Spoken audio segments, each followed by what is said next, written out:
Hello everybody, it's Ray here. I want to continue talking about my transition from female to male. And I'll begin by saying that hindsight is 20/20. I've realized many things since I've been transitioning since the early part of 2015.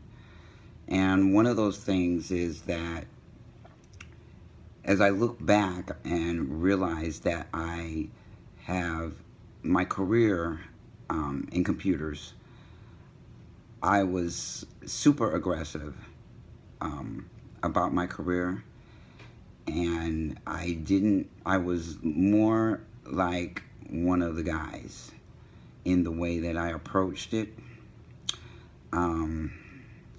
Like I said, I got my training from the military in data processing, and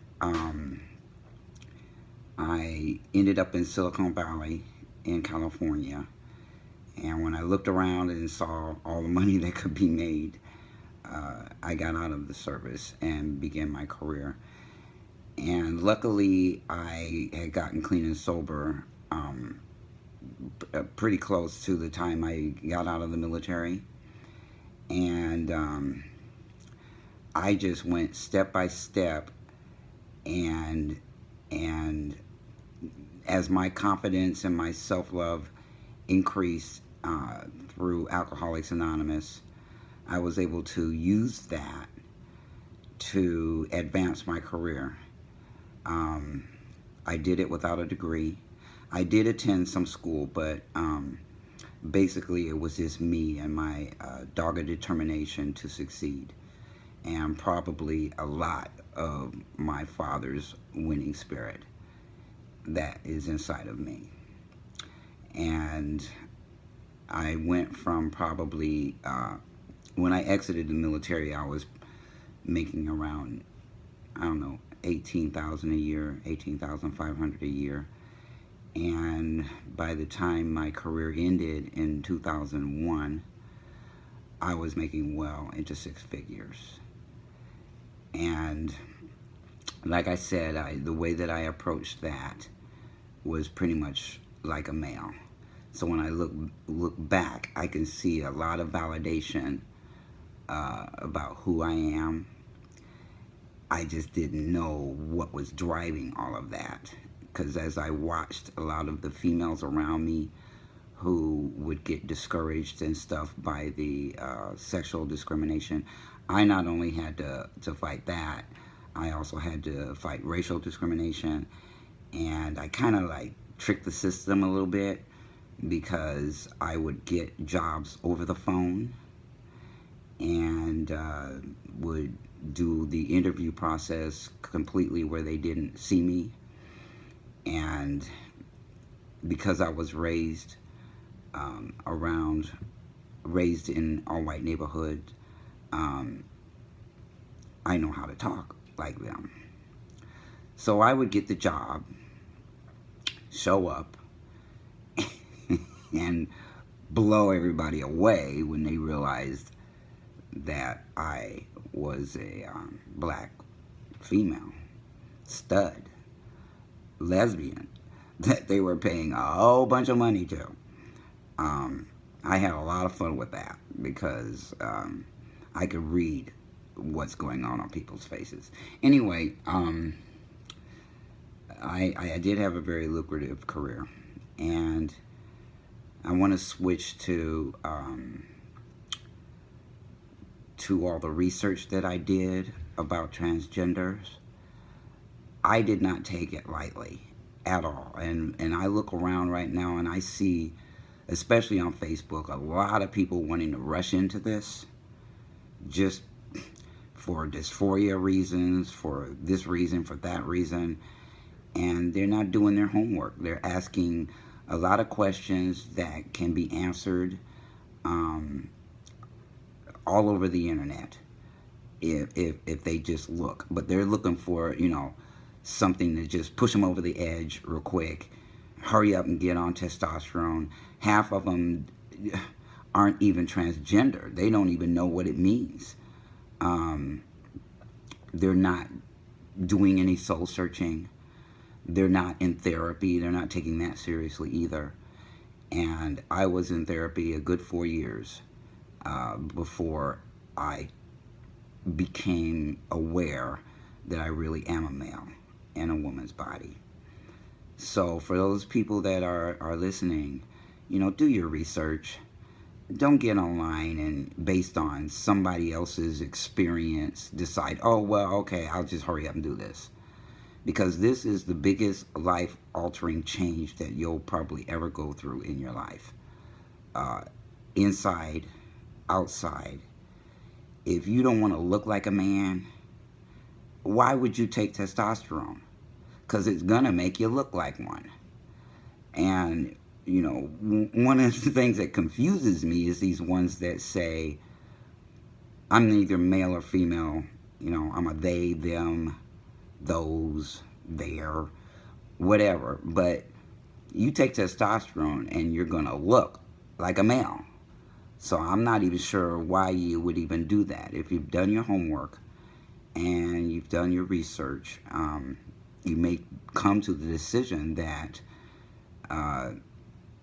you're genderqueer or whatever, but you're not a man. So why take testosterone? Because that's what it's going to do. I wanted that to happen. And when it did, it was like a light bulb went on. It wasn't like I made a decision to be male. It wasn't a choice for me.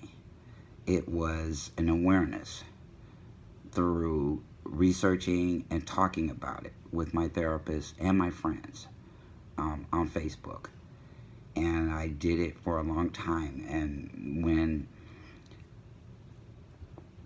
it dawned on me that this is what I am, as I looked through my entire life and saw all the signs that I was living my life as a male, and I thought I was a male when I was a child, then I was truly ready to take that plunge and start taking testosterone. And it is changing my thoughts. It's changing, like I said, it's increased my confidence. And had I not done lots of work on myself before this happened, I don't think I would feel the way that I do right now. I don't really attend Alcoholics Anonymous meetings anymore because just for me, I grew out of that program because I took off and did a whole bunch of other things. I did integrative therapy process in Walnut Creek, California. I took meditation classes. I studied Emmett Fox, which is a metaphysical writer who breaks down the Bible in terms that I could relate to and understand. I spent many years with Landmark Education Corporation doing their seminars, and I trained at least a year to become a public speaker for them. And I did a whole bunch of other things in between that, from the churches I went to in San Francisco to the many sponsors that I've had to people I've actually mentored and sponsored. So I think because of all of those things that I did, I was mentally, emotionally, and spiritually prepared to step into this role, to step into who I am. I mean, right now I understand why the 14-year depression happened to me. And it wasn't what I thought it was. Rarely are things as they seem. And God was just preparing me for now, for what is happening now in my life's purpose, which I discovered last month. I did put a post out on Facebook about about this not being a choice, like so many cisgender people think it is. I called them straight people back in the day, but they call them cisgender now. And what I challenged everybody to think about was, who in their right mind would wake up one day and decide to be something that people fear, they hate, they kill, they misunderstand, that is totally trashed in this society? Nobody in their right mind would wake up and make a decision that they want to be a male. Any more than I made a decision that I wanted to be black. I was born this way. I was born a man in a woman's body as well. I don't know when science will catch up to that fact, but if you can, the way that I come across in these videos, you can tell that I am in my right mind. So I didn't make a decision. It chose me when I was ready to be chosen. So, that's it about that. The other thing is, oh man, did I want hair on my face so badly. I did not. I think we all go through, all female to males go through this period of time where we're being misgendered all the time. And it really is annoying. It's more than annoying. I get a physical cringing reaction when I get misgendered. So I wanted hair to grow really fast, and it, of course it didn't. It took a while. It took 8 months before it started coming in. And I was whining about it all the time because, I'm out there all the time. And so, it was happening. Being misgendered was happening. And I still have people in my life right now who misgender me. But I'm also gaining more tolerance for that because I understand that most cisgender people don't have a support system for this. And nor do they seek it. So we're the only ones that they know, and we have to help them transition with us because they don't have anybody else talking in their ear about what it means to us to embrace who we are as soon as possible. It takes years, unfortunately. And there's a lot of people, a lot of men who are on Facebook, complaining about their family not accepting them. But we just have to hold their hand and walk them through it, or try to get them some kind of support to see if they're open to it. And I also want to talk about dysphoria. In my head, it's really about acceptance and confidence. We have to accept that God made a oops, that we are men born in female bodies. And if we accept that, when I accepted that, it wasn't an overnight thing, it's just because of time, the amount of time that I have been in this body, I accept that that's what happened when I was born. So I don't have all of this nonsense going on in my head, this word dysphoria that people are way overusing. I mean, way overusing it. Like it has to be the truth, because that's how badly they feel about their body and about what happened to them when they were born. Well, it happened. So accept it, or run around hating yourself, wanting to chop off body parts, wanting to, just be in constant turmoil over something that you can't change, that's what happened years and years ago. You just can't change it. You can get surgeries, But until you get those surgeries, chill out. This is something that happened. And it doesn't do you any good to hate yourself for it. I mean, why? God didn't put us down here to hate anything.